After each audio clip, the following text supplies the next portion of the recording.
to the Mango Effect podcast, where every week we explore a range of ideas and inspiration that all culminate in designing the lifestyle that we've always dreamed of.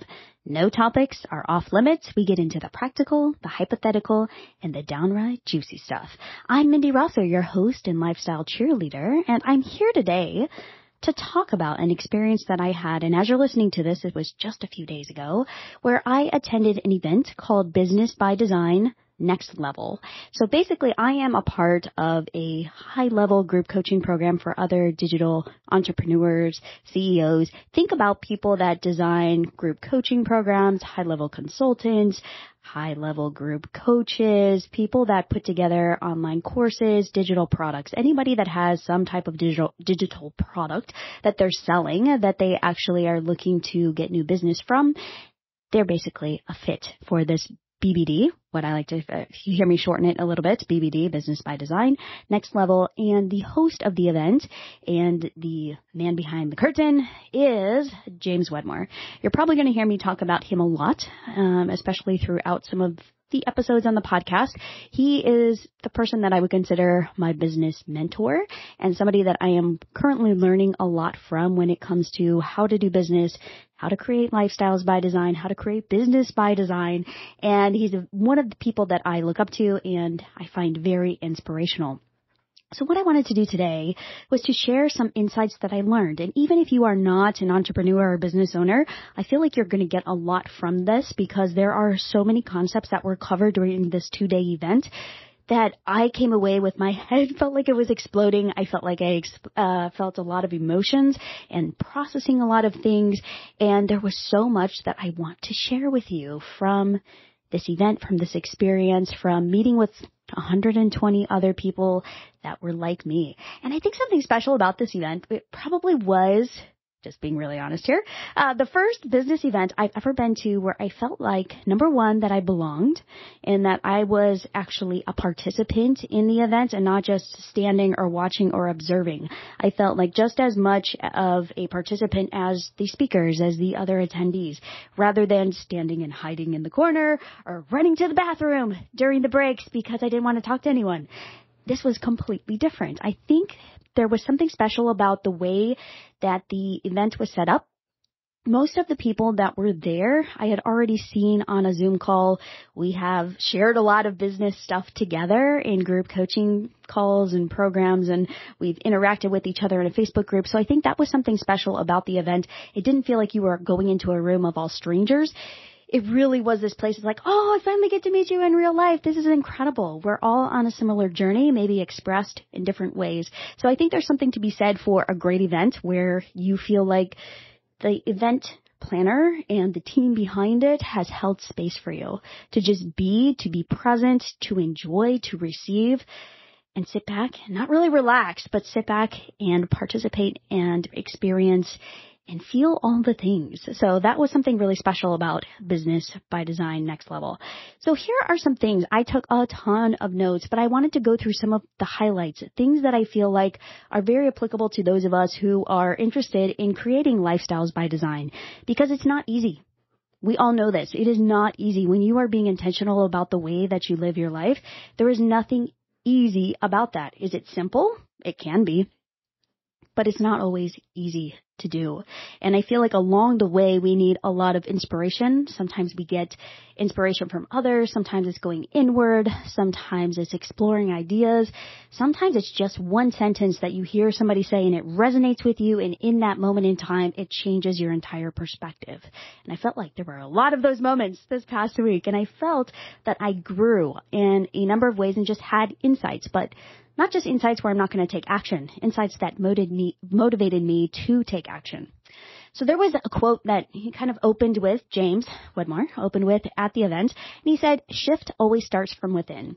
And I do believe this. I do believe that those of us intent on lifestyle by design, creating businesses by design, careers by design, whatever it is you want to create by design, it does start from within. And you have to look inside yourself. There's usually something there that is telling you you either want more or it's showing you the way. There's a path ahead of you and you feel that shift, but it starts from inside of you. It's not somebody telling you, oh, you should want X, Y, or Z. It's you feeling this desire, this motivation, something inside of you that's telling you that you want to shift. And there was another concept that I really liked called ideas. Ideas are made reality, but they start with our words. So our words, the words that we say, especially the words that we say, the words that we think, yeah, those can be powerful, but they're more powerful when we speak them or when we write them down, and they are made reality by our words. It starts with our words. And when we pay attention to our words and the words that we use to express ourselves, the words we use to set our goals, the words we choose to use when we're writing, when we're interacting with others, either professionally or personally, that's where we make our reality. And if you think about it, it's really true, right? Those words matter more than we think. Another concept that I liked, complaints are clues. So, for example, when you are thinking about something or you find yourself complaining about something over and over again, usually that's a clue that you should pay attention. That's either something that is meaningful to you. For example, if I was complaining about somebody always being late to a Zoom meeting, like this client can never make it on time to our Zoom meeting, he's always 3 minutes late, that would be a clue that time and being on time matters to me. So think about the things you complain about. They're not necessarily good or bad. It's just things that matter to you. And I thought that was such a really clever reframing, because when I start finding myself complaining, even if it's not out loud, even if I'm not writing it down, even if I'm not griping to somebody in real life, the fact that these thoughts cross my mind goes, oh, that just means that there is a certain character trait that is important to me. There are certain things that I value, and making note of those things, either mentally or writing them down, can help us to learn a lot more about ourselves. So I thought that was really cool. All right, now I'm going to switch gears a little bit. There was a concept talked about called different types and levels of listening. So there are basically three types and levels of listening. We have level 1 listening, which means you're going internal. So when you are actually journaling, when you are exploring your inner world, for those of us who are introverts, this is usually our go-to. Like when I have a problem, I'm like, okay, just leave me alone. Leave me alone. Let me go to my journal. I'm going to write it all down. I'm going to figure this all out. I need that time to sit with myself. So that is what is called level 1 listening. Basically, it's very focused on ourselves and what we want to say, what we want to explore, and very self-centric. So it's not good or bad. It is. When we are listening from a level 1 perspective, that means we are listening for our own advantage. So then there's level 2 listening. This is focused attention. So when you are thinking about possibly a coaching scenario, if you are being coached or someone is coaching you, or you are engaging with a client, or you're having a conversation with a friend and there's that two-way exchange, this is called like focused attention. So basically you are paying very close attention, you are listening for what's really being said, you're listening for nuance, and we live in level 2 listening a lot of the time, especially when we're paying attention. But it's really critical that we actually do pay attention and don't just think about what we're going to say next. So level 2 listening can be very, very valuable, especially if you are expected to respond, give feedback, process this information in a certain way. And then we have level 3 listening, and this is actually global listening, which I'm like, what does global listening even mean? And this is that increased awareness. So when you are doing level 3 listening, this means more like you are an observer and you are paying attention, and you might not be actually engaging in the conversation like a level 2 listening approach would be, but you are listening from the aspect of, okay, what is really going on here? Sometimes people even see this as psychic, like you can feel the vibes in the room. Anybody who feels that they are a little on the woo-woo side here, but clairvoyant, or that they see energy, these types of things would be considered level 3 listening. So even if you aren't into the woo-woo stuff, basically being very, very aware of what's going on around you, what's not being said, what is implied, all of that stuff is level 3 listening. So what I took away from all this level listening, I thought, okay, so what we actually did was we practiced different types of listening. We practiced level 1, like, okay, this is where we are really focused on ourselves and we really aren't listening. We're kind of tuning out. We're thinking about something else. And we felt like what it was like to be on the receiving end of that and the giving end of that. And it pretty much sucks. So then we have level 2 listening. So that's like the coaching scenario. So that was really, really fun because that focused attention, and it's not just like listening so you can think about what you're going to say next, but it's listening with the intent of either helping that person or furthering the conversation or deepening. That was really interesting. So level 3 listening was also interesting. I find myself doing this a lot as an introvert and an observer type. I really love level 3 listening because I like watching everybody in the room. So even from the perspective of being at the event and doing all that level 3 listening, like watching how everybody reacted, watching people's expressions, feeling the vibes and energy in the room when certain topics were talked about, that was fascinating to me. So I think being able to categorize how we listen to others by level 1, level 2, and level 3 listening, we can use the right listening approach for every situation. And we can actually use that to our advantage. And whether you are a marketer or you're in business for yourself or you are just, considering your family or you have a 9 to 5, we can all benefit from listening better. And I think improving our listening skills will help us just to become better humans in general. All right. So that was listening and the 3 different levels of listening. And that actually led us into a discussion about our inner critic. Now, I don't know about you, but whenever I hear the term inner critic, the first thing I want to do is like silence it. Silence it, like now, get rid of the inner critic. We never want to listen to our inner critic. It's just going to pull us down. But at the event, we dove so deep into the inner critic. We had to write it down. I'm not going to read you mine. I've read it so many times during the event. We had to write it down and then we had to read it out loud to people and we had to pause. We had to feel all the things and it was extremely uncomfortable. And it was very difficult to listen to other people reading their inner critic stories to you because like, that's not true. No, that's not true. But I think the whole point of the exercise of exploring our inner critic, what our inner critic says, how it hurts us, what it says to us, all of these things are really important to understand because as a professional, as a human, we all have an inner critic and it's like this chattering voice in our head that is talking to us all the time. And if we do not acknowledge that that voice is there and we just pretend it doesn't exist, that's what I like to do. Personal confession there. Then we are never going to be able to overcome it because we're not acknowledging that it is present. The inner critic is always going to be there, but it is what we do with it. It is how we either reframe what that inner critic is saying or how we, disempower the inner critic is probably the best way to do this. So we went through a number of exercises around that and really going deep and exploring our inner critic. And I think one of the things I took away was like, you know what? And by the end of all these exercises, reading my inner critic story a bazillion times to people, complete strangers, right? That inner critic has no power over me. And I don't believe anything that inner critic is saying. But I also learned sometimes what we can learn from the inner critic is what is, like I was talking about earlier, complaints are clues, right? So the inner critic is complaining. And so that's also telling you what is valuable to you. What do you care about when it comes to creating a lifestyle by design? What matters to you? What is important? What is something that is driving you? What is your motivation? And then reading your inner critic story to somebody else. Like, a couple paragraphs are like, this is what my inner critic says to me. That person that is listening in from that level 2, like we were talking about levels of listening, they're listening to you talk about this. They can actually reflect back to you and say, you know what I heard is important to you is fill in the blank. And that exercise was incredibly powerful. As I was talking and I read my story to a beautiful woman and she just responded to me and she said, Mindy, you know what?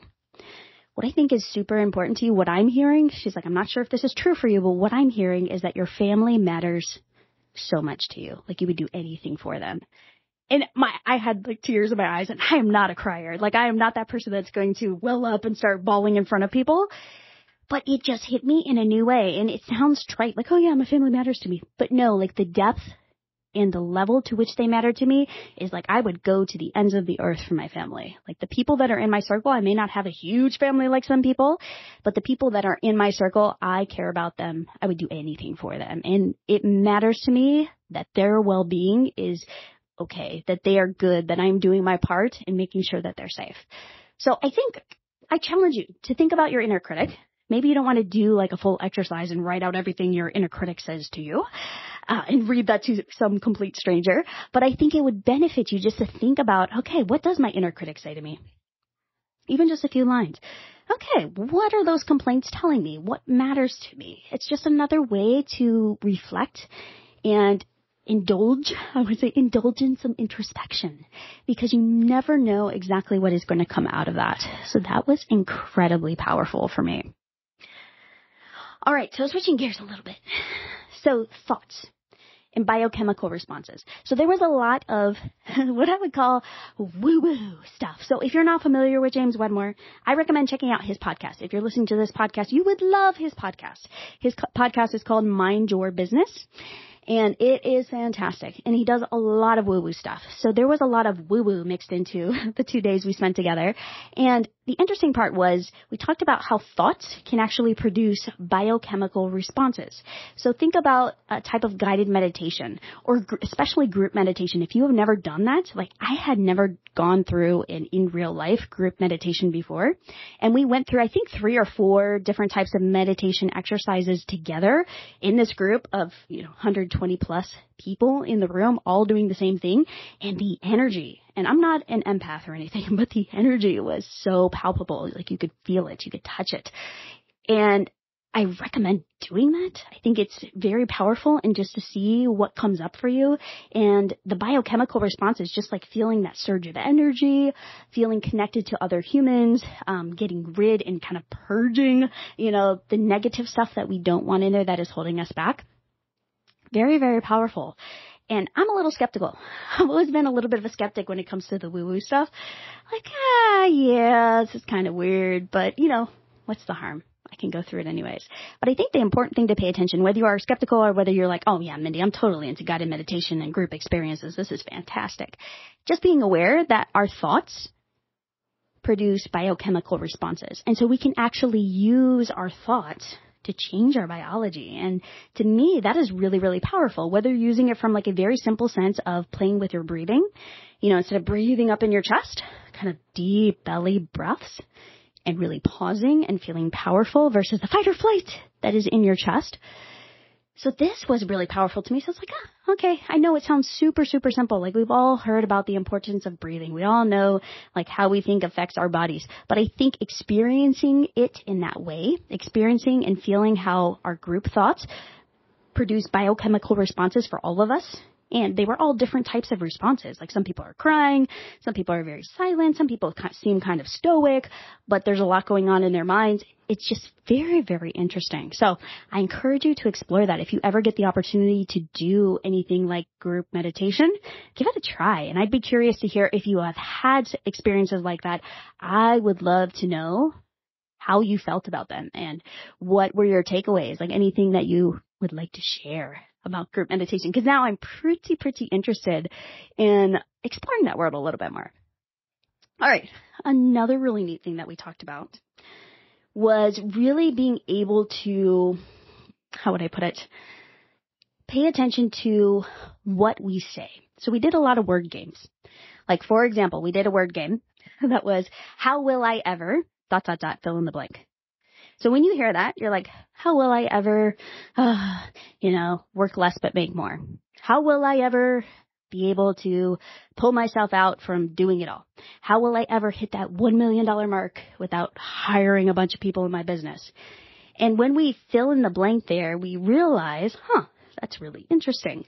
So what we did was we broke down, like, how will I ever? And it's like, okay, let's ask ourselves a better question. Instead of how will I ever, why not just change out that phrase to what's the best way to?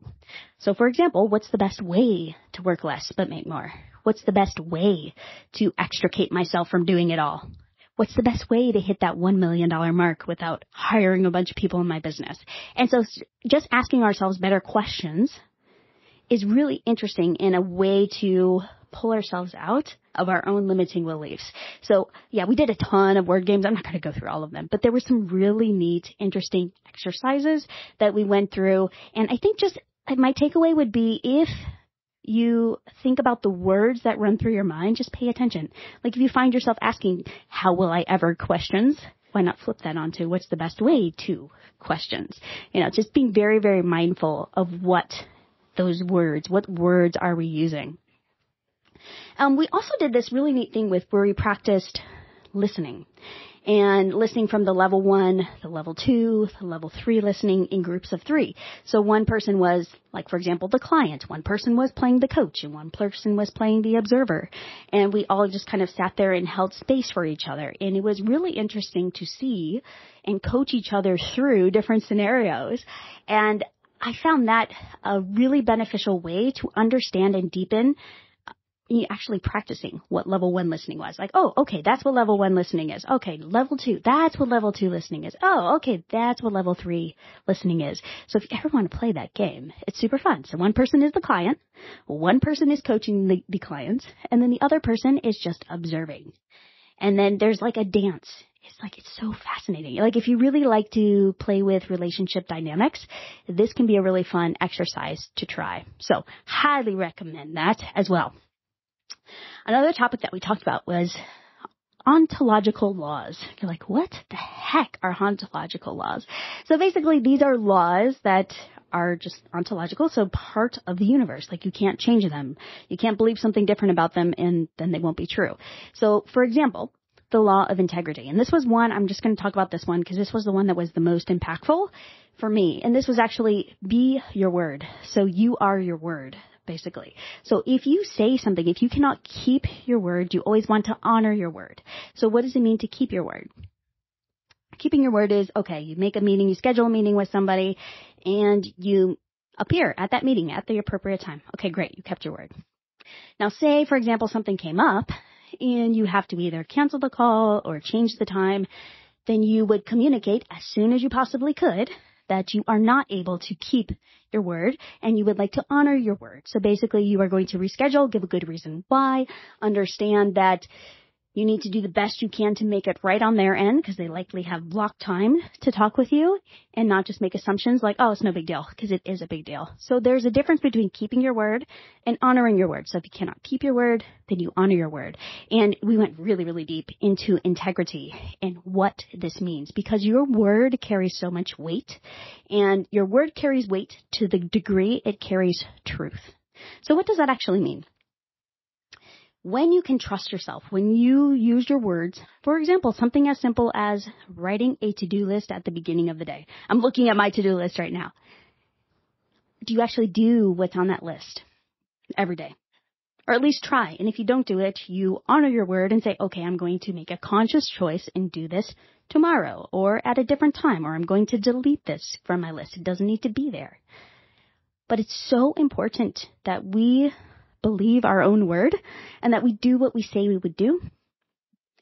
We do what is expected, even if it's like even the unexpressed stuff. Like, so we do what is expected of us.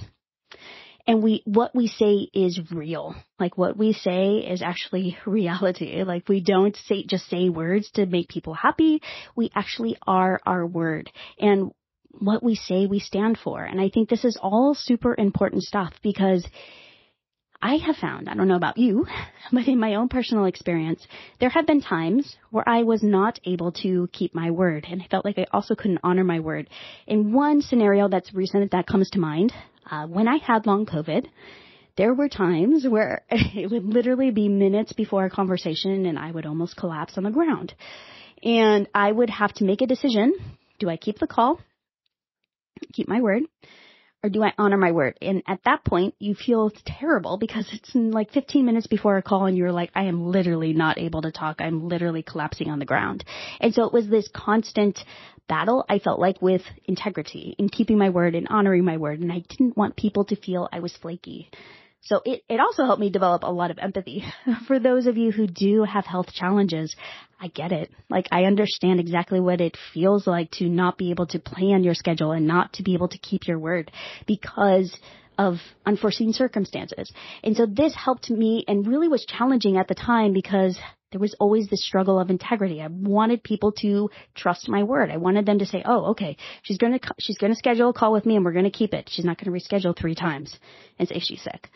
So it's this dance. And in integrity, it's not about being perfect. It's really about doing our best to honor our word, giving good explanations, and when we make a mistake, we actually make it right. And so the challenge was like, okay, I want you to think back through some time, and it could be recent, it could be something small, and figure out where you can make it right. Where did you communicate to somebody that you would have X, Y, or Z project reviewed or done or something over to them by a certain amount of time? And you either have or have not done that. And if you have not done that, how are you going to make that right and let them know, hey, I'm working on this. I'm sorry something came up. Here's what I'm going to do about it. I apologize for the inconvenience. This is how I'm going to prevent this from happening again. All of that is integrity. And as individuals that are creating our lifestyle by design, we have to be in integrity. If we are out of integrity, we are going to feel misaligned. We're going to have struggles in our relationships. We're going to have struggles at work, struggles with our kids, struggles within ourselves. And a lot of it just boils down to integrity. So how can we improve our integrity? How can we become our word? How can we restore trust? How can we trust ourselves? How can we trust our own word? When we say something to ourselves, are we able to trust ourselves? Think about that. When you make a commitment to yourself, are you able to keep that, or does it feel like a constant struggle? If it feels like a struggle, you just may be out of integrity, and that may be something where you really want to focus and do some deep inner work. All right, so that was day 1. There was a lot. There was a lot in that day. Day 2 was pretty awesome too. I'm not going to go into all of the details, but we did a lot more, I would say, a lot more of those fun word games. We also talked about becoming an expert in our field. And this was really interesting because a lot of us, like myself, who are experts, especially at the events, we struggle with imposter syndrome. Okay, I know it's very cliche, but we do. And so kind of working through that to figure out how we can best help our people was really, really powerful. And we went through some exercises along those lines. And there was a really neat story, though, and an analogy that I am going to share. And as an expert, your job is to help those people that are, a step or two behind you, maybe further, and you're supposed to help them kind of get out of their troubles. You're basically trying to help them solve problems. So the analogy that was used was really interesting. So you picture that your clients or the people that you serve, the people that you help are stuck, there's one of them and they're stuck in a pit, a very deep pit, at the bottom of this pit. And so you walk by the pit and you say, I see you down there. Hello, I see you down there. But I don't have a helicopter. They're like, what? What are you talking about? You don't have a helicopter. Just help me get out. No. You don't understand. I don't have a helicopter. I can't save you. I need a really fancy helicopter. I need a helicopter's license. I need to go buy a helicopter. I don't know how to buy a helicopter. I need to learn how to fly one.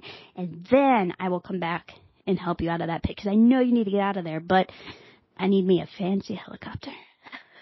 This person's probably screaming at you just get me out of here. Please, just help. I don't need a helicopter. I just need to get out of this pit. And that's how some of us treat our businesses. We think we need to have all these credentials, or we need to have the fanciest, schmanciest website, or the biggest personal brand, or really fancy digital courses, stamps of approval all over the place before we can help our people. So then the coach was talking about, okay, so you need to help this person in the pit. What if you had a ladder? Would a ladder work? Yes, everyone goes, a ladder would work. A ladder would work. Just throw down a ladder. And he's like, no, wait. Do you need a diamond-studded ladder? Or would just any old ladder work? Everyone's laughing, right? It's like a regular old ladder would work. So, okay, so we could use a ladder. So that's a very simple solution. But what if we didn't have a ladder? What if we had to run to the local village and we don't have a ladder? Well, would a rope work? Everyone's like, yeah, a rope would work. So that's the simplest approach, right? Just throw down a rope. Boom. You save the person. But if we waited for the helicopter or we ran to the village to get a ladder, it would take a lot more time. But if we had a rope, because we were, in the area, mountain climbing, I don't know why. Does anybody carry a rope around here? Maybe somebody does carry a rope around. Well, that would be the simplest solution to help that person out of the pit. So we don't need to have the fanciest solution to be an expert. We don't have to be the fanciest, most credentialed person with the most followers. All of that stuff doesn't really matter if we can help somebody. And I think that applies whether we're talking about clients or friends or relationships. We don't have to be the expert of experts in our field. We don't have to be the husband of husbands or the wife of wives in our field or the best mom of moms. We just need to be there for our people when they need us. And that analogy stuck with me. I'm like, okay, I don't need a helicopter. I just wanted to hashtag that. I don't need a helicopter. I can do this. So I thought that was a really good reminder, I think, for those of us who are working with people who are trying to become better, but sometimes feel that we suffer from that imposter syndrome and trying to be the best. I like being the best, but sometimes it takes a little bit of time to get to that point. And then we talked about one other thing. I'm going to end with this. We talked about something called the be, do, and have model. So if you're not sure what this means, let me explain it to you in my own language here. So basically most people operate from the have, do, be model, which is the exact opposite. So basically we think when we have all the things, then we can do all the actions, and then we can be the person that we want to be. But think about it. You actually have to be the person first, your internal world, and then you have to do the things, and then you will have what you really want to have at the end of it. And I thought that was just a beautiful way to describe, sometimes we think, I have to make all the money first before I can move where I want to live or create the lifestyle that I want to have. And as it applies to lifestyle design, that's what a lot of us think. And a lot of us are waiting decades because we don't have a large enough emergency fund. We don't have friends or support in the area that we want to move to, or we want to get a different job, but we don't know if we have the skills to do it yet. And we're just always waiting to have whatever it is to do what we know we want to do. And so we can never be that person.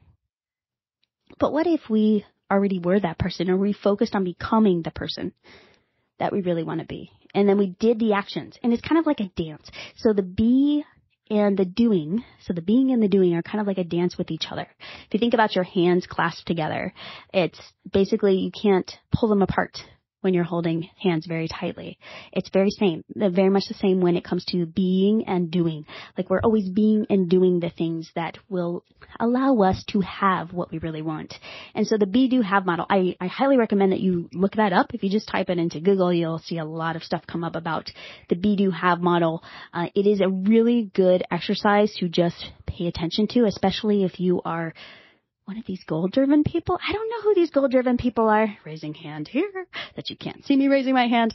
But if you are one of these goal-driven people, focus on being the person and then doing the actions that will lead you to having what you want. So if you want to, for example, in this scenario, we're talking about, for many of the people in that room, it was becoming having a $1 million a year business. And so you want to be that 7-figure CEO. Then who do you need to be first, and what do you need to do before you have that? And focusing on those things versus the lack of not having what you want yet. So I thought that was really amazing. So in conclusion, for today's topic on my debrief of Business by Design Next Level, I think one of my biggest takeaways was just that it's important who you surround yourself with.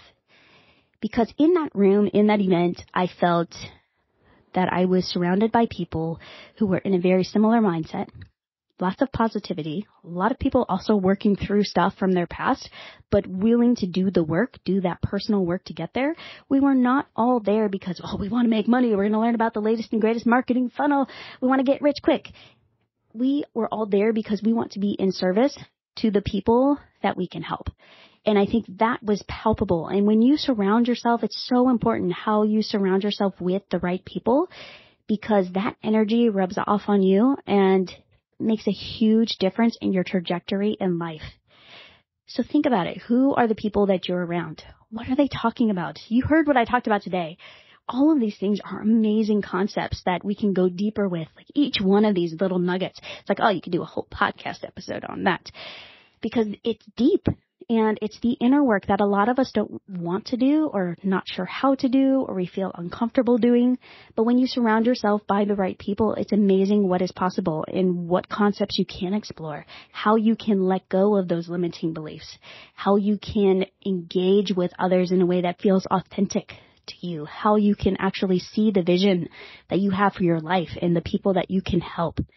And no matter whether or not you're a business owner, or you're a mom, or you're an entrepreneur, or you work inside a company, or you're like, Mindy, I just want to have a good life. I want to do my own thing and have a good life. The same concepts apply. And it all works together to help us create a lifestyle by our own design. So I challenge you today. If there's an experience, an event, something that you want to do, you want to surround yourself with like-minded people, do it. Do it. I'm a total introvert. I have not been to a business event in, I don't even want to count how many years, definitely before the pandemic started. And so I was kind of scared to go to this event, but I think the experience was well worth it. And I took away so much from that event. I feel filled up. And so find what events or what people light you up. Surround yourselves with them. Share ideas. Build those connections, because that will help you to live a lifestyle by your design. And who wants to live a lifestyle by their own design by themselves? A very few people do. There are a few hermits out there. Hello, fellow hermits. That's fine. But we all still need some type of social connection with each other to be happy, healthy humans. So find your people. Find your people. They are out there. I promise you. I thought I would never find my people. And here we are. They're here. They're here. And it's a blast. And I feel very, very excited and enthusiastic about connecting with other like-mindeds and like you guys that are listening to this show. So, all right, I'm going to close it there because I could talk for a while. So if you like what you hear, please subscribe to the Mango Effect podcast wherever you listen to podcasts so you don't miss an episode. I'd absolutely love it if you could write a 5-star review for the show, because we are new and we are trying to get new subscribers and more people living lives by their own design, especially as we are growing the podcast and getting the word out there. So I will see you on the next episode. Have a beautiful rest of your day.